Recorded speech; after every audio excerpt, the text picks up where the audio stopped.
And our final talk for today is about people that you've had heard the names of before because they were also authors of one of the other papers. It's Alexander Schiendorfer, Carola Gajek, and Wolfgang Reif, and they're going to be talking about turning software engineers into machine learning engineers. And I think it's going to be presented by Carola, right? Okay, so Carola, the floor is yours.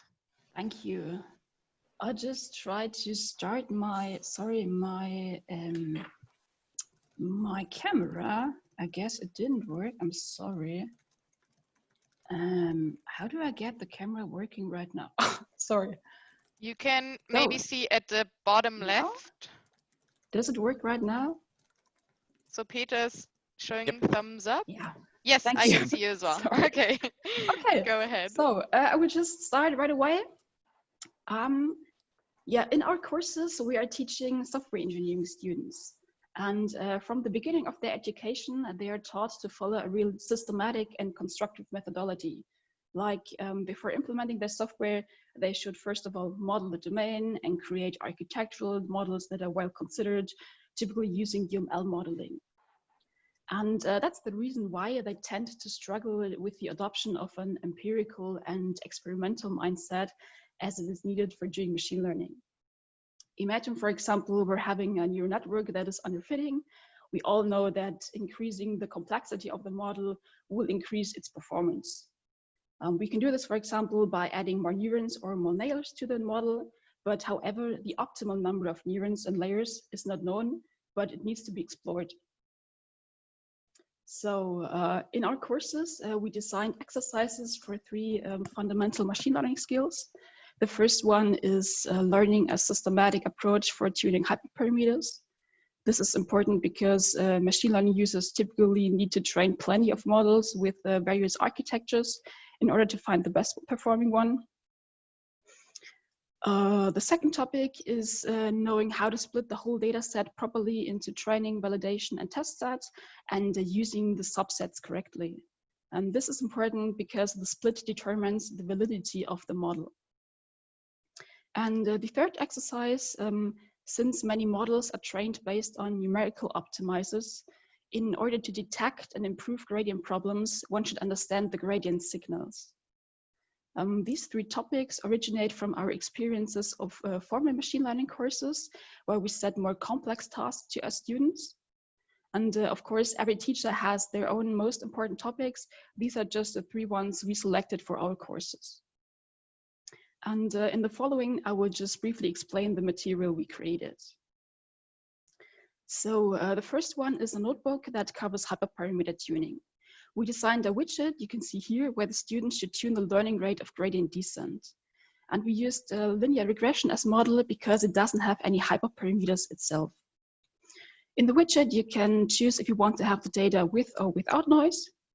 And at the beginning, the students should adjust the weights manually using the sliders on the bottom to get an intuition of suitable weights for the problem. And after that, they can gradually train the weights using gradient descent, either step by step or repeatedly until a self-defined stopping criterion is met. And both gradient descent variants are depending on the influence of the hyperparameter of the learning rate, as you can see right now. At the end, the student shall compare the results of the greedy and the analytical solution based on the normal equations. Yeah, that's the first exercise. Coming now to the second exercise, it shall teach the students how to split the whole data set correctly into training, validation, and test sets. Given our samples from a non-polynomial function, as you can see on the left, and the students need to find the best optimal polynomial degree to fit this function. Of course, by design, it will not work properly.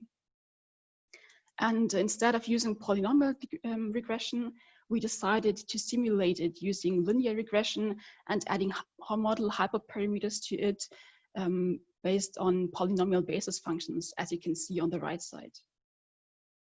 At the beginning, the students need to split the samples into the three sets and extend the originally scalar inputs x to a vector x, x squared, etc., until x to the power of k. And to choose the best polynomial degree k, the students plot a learning curve to see it there. And the final task is to calculate the generalization error of the model on the test set and comparing it to the validation error. So coming now to the third exercise, for training deeper models than linear regression, one typically uses automatic derivation of gradients of the loss function. So we designed an exercise for performing backpropagation step by step. The final step with all values and gradients computed, you can see here on the slide. We took the simplest multidimensional neural network, having 2 neurons in each of the 3 layers, as depicted right here. Because having 2 neurons in the layer is beneficial because the output of each neuron affects both neurons in the following layer. So the derivation automatically requires the multivariate chain rule. And having a numerical example allows for interpreting the gradients, like having a positive gradient means we have to decrease the corresponding weight. And this particular example here we selected also highlights problems with vanishing gradients. They are depicted as the gray zeros on the slides. And these problems emerge when using sigmoid as activation function together with improperly initialized weights. Yeah, so these were our 3 designed exercises. Thank you for your attention. For the interested ones, I just pasted the link to our repository once again and also pasted it to the Etherpad. Thank you for your attention. Does anyone have any questions? Thank you very much. Yeah, questions, anyone? Maybe I'll start with a question that I had. So considering that you are authors also of the other paper, are those 2 things connected in the same course? Not yet. We thought of trying to evaluate first the decision tree thing for the Girls' Day, and if they like it, we would just maybe use it as introduction for our course. But at the moment, it is not really planned, because in our course it's for master students. We try to focus on real modern technology, more the stuff they're going to need, for example, for companies, more focused on neural networks and modern technology more. Okay, thank you. Any other questions from the audience? Feel free to unmute.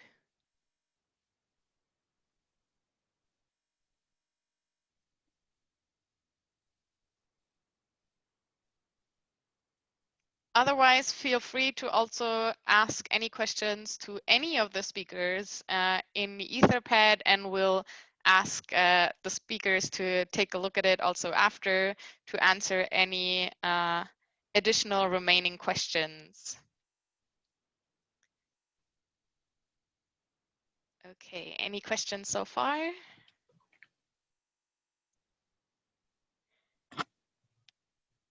Okay, if this is not the case, then thanks again, Carola, and thanks to all the other speakers. This was really exciting to learn from all of you.